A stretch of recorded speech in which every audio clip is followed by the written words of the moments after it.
Ladies and gentlemen, I would like to welcome you all to Great Lakes National Cemetery. And at this time, if you're able to do so, I ask you please rise for military honors and the playing of taps. We do have a rifle team present today. If you have sensitive hearing, it is recommended you cover your ears. Thank you. But, work arm, present arm.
Will the recipient of Mary's flag please identify yourself?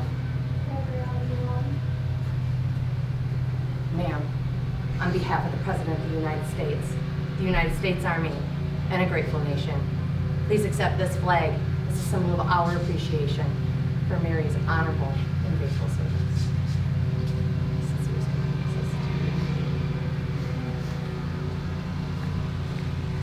On behalf of the veteran organizations, I'm here to present you with 21 empty drafts denoting 21 games gun salute that we just gave you to Mary.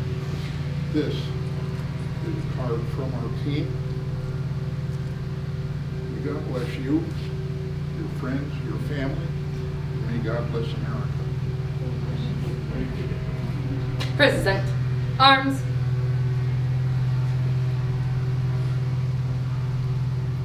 Order. Arms. Left face. Ready, step.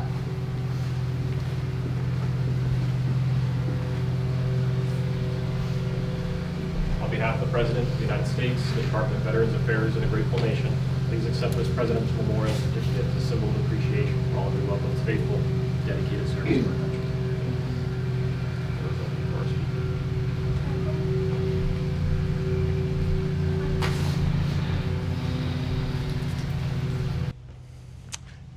Thank you everyone so much for gathering here today to celebrate the remarkable life of Jean Harrison. And thank you to our military personnel for helping to provide this honorable ceremony. Jean was born in Augusta, Maine in 1940 to Joseph and Geraldine Mason. And alongside her two brothers, Joe and Jimmy, they would have a childhood that was filled with the kind of adventures that have now become family legend. The backroad countries of Maine were really their playgrounds, as her brothers and the neighborhood kids would play baseball and climb trees and really just explore every corner of their little world. Legend even has it that she once stopped her brother from derailing a train. She had a special bond with her grandmother, Maud, who taught her the art of homemaking and the gift of nurturing others. And she had to learn these lessons firsthand at a young age, as she was called to take care of her sick father and help to raise her two brothers. She stepped into that role when her family needed her, and it was that gift of that spirit of selfless care that would define her entire life. At the age of 19, Jean made the brave decision to enlist in the United States Army, where she served as a practical nurse and medical specialist with the rank of Private First Class in the Women's Army Corps. It is during her time serving there that she met another young private named Thomas Harrison, who was also a medical specialist and, as it turned out, the love of her life. Jean left the military to pursue what would become her greatest mission, raising her four children, Joe, Steve, Danny, and Stacy. As Tom continued his 12-year military career, Jean would pour herself into raising her children. And although she lived modestly, she was always able to turn her house into a home, not through what she was able to buy, but through who she was as a person. And her legacy grew to eventually include 7 grandchildren and 5 great-grandchildren. And around the years 2000, a great transformation occurred where Jean became GMA. For those in the back, that's spelled GMA. And for some of us, especially those who joined the family a little bit later, it's the only name we ever knew her by. If you ever visited Gima's home, you knew that her door was never really closed. It was kind of a revolving door of family and friends and neighborhood kids, and everyone knew that they were welcome. And everyone who came through her doors could expect the same thing: a warm conversation, Gima's infectious humor, and a plate of whatever was cooking in the kitchen. Gima had a lot of children that didn't really belong to her, but she had a way of making everyone feel like they belonged. Few people have served more hungry mouths, more scrambled eggs than GMA has. If you ever had a problem where your car broke down, she would pay for the tow. If you ever needed to borrow a dish or a tool or some money, she would lend it without hesitation. And if you ever found yourself in a complete mess, and let's be honest, we all have, she would be the first one to listen to you and help you get back on your feet. And she did it without judgment. GMA never held grudges and never kept score. In every sense of the word, GMA truly was the matriarch of this family. She was the gravitational center that brought us all together. And she made sure that holidays were celebrated and that birthdays were loud and full of love. And as we all gather here as friends and family and neighbors together, I think about what she would want for us. And if there's one thing I knew about GMA, it's that there was nothing that she loved more than seeing her family come together and support one another. So I know in my heart of hearts that that is how we honor her and carry her legacy forward, by continuing to support one another and come together and bring the same warmth to every room that she brought. And I do think that's how we honor her and how we carry her with us. I'll just have to say a few personal things about her that I loved, which is that GMA had a wit about her that would catch you off guard sometimes. She could get like a little sparkle in her eye before she was going to say something that she knew was going to make the whole room laugh. And GMA's laugh, it was the most beautiful sound in the world. She loved simple things. She loved cats. Every stray cat that walked by her house knew that they found a friend in her. She loved trees. She loved the color green. She loved music, and her patriotism ran deep. And if you ever found yourself lounging with her in her living room, you knew that you were kicking back and enjoying watching some Dr. Phil, maybe a Cops rerun or Steve Harvey, and she always laid down a good commentary track on top of that. To me, something that really made GMA truly special and defined her in my eyes is that she could find something good in anyone. It did not matter who you were, where you came from, or what you'd done. She was always able to find something virtuous in her. And she had a unique ability to be able to forgive and move on and forget and not hold on to hurt. These last few weeks have been really hard. I felt really sad. I felt angry. Me and Gabby have cried more than either of us really would rather talk about. But one thing that does pull me back is knowing how much GMA hated watching someone cry. She could not stand it. She would be angry at all of you on this side.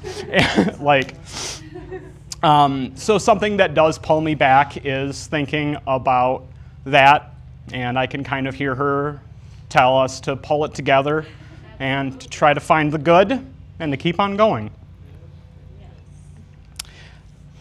I miss her a lot. We all really miss her. But she is still here in the way that we care for each other and in the laughter that we share, in the memories that we have for her, and in the kindness that we show to people who need it. Because that is who GMA was, and that is her legacy. And now, may she rest peacefully in these beautiful grounds with her loving papa, Tom and Jean, forever. Thank you.